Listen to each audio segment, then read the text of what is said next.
नमस्कार दोस्तों, ये कहानी एक परिवार की कहानी है। परिवार में पति पत्नी, उसका बेटा और बेटे की पत्नी है।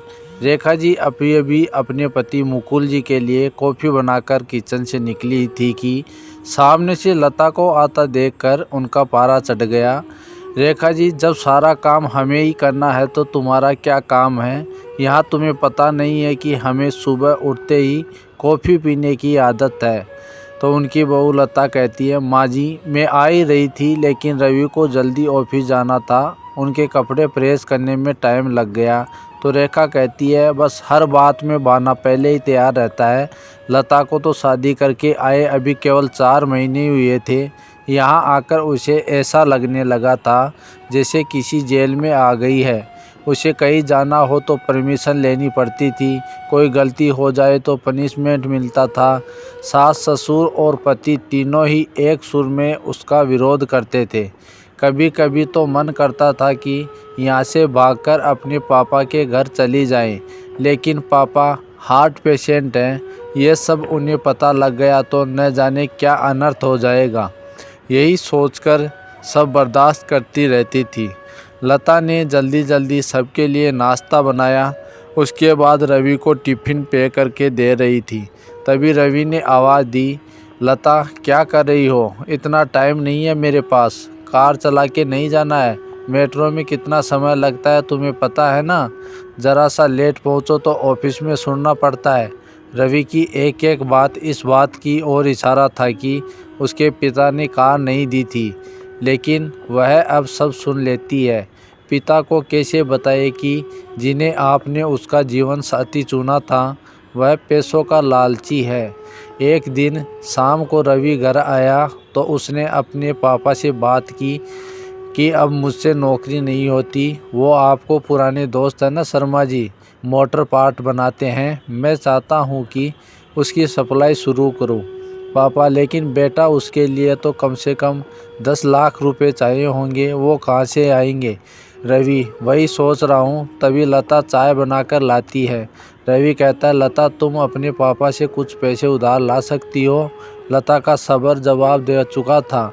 रोज़ रोज़ के तानों से दुखी होकर उसने जवाब दिया कि रवि, मेरे पिता के भरोसे मत रहना।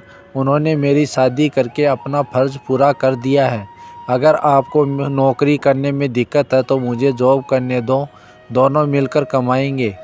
यह सुनकर रवि का पारा चढ़ गया।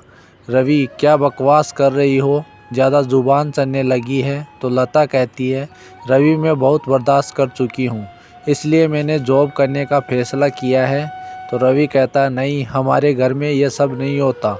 तुम्हें जॉब करनी है तो अपने घर चली जाओ। तो लता कहती है, मुझे पता था आप यही कहेंगे।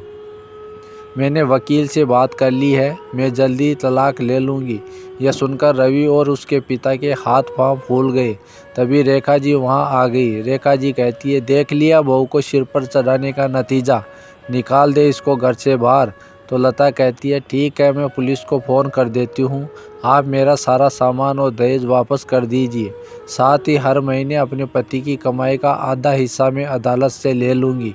इस मकान में भी मेरा हिस्सा है, आधा मकान मेरे नाम कर दीजिए। रेखा जी, सुनो ये क्या कह रही है?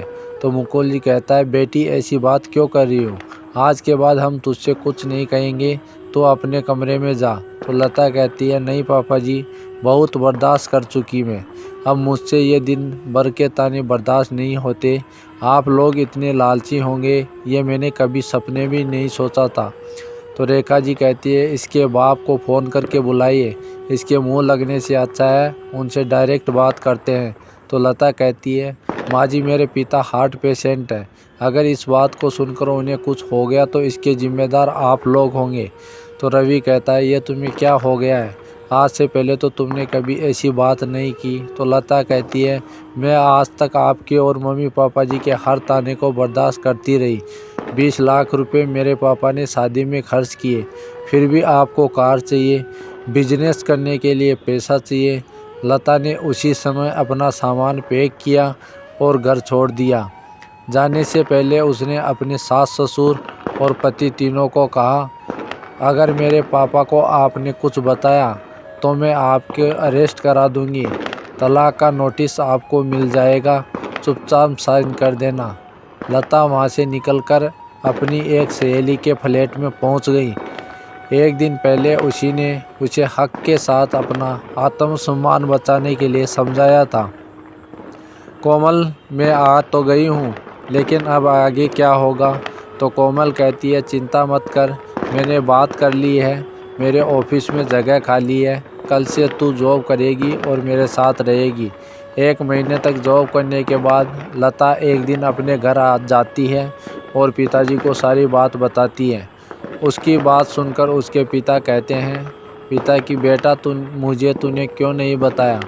तो लता कहती है, पापा आपने मेरे लिए बहुत कुछ किया है, अब मैं आपको परेशान करना नहीं चाहती थी।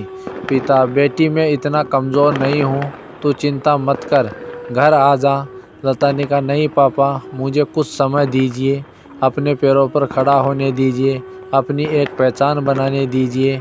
कहानी के सभी पात्र काल्पनिक हैं। कहानी को सिर्फ शिक्षा के उद्देश्य के लिए बनाया गया है। इसका कोई भी व्यक्ति, वस्तु और जगह से कोई संबंध नहीं है। कहानी का पार्ट 2 देखने के लिए चैनल को सब्सक्राइब ज़रूर करें। और कहानी का पार्ट 2 बहुत इमोशनल है।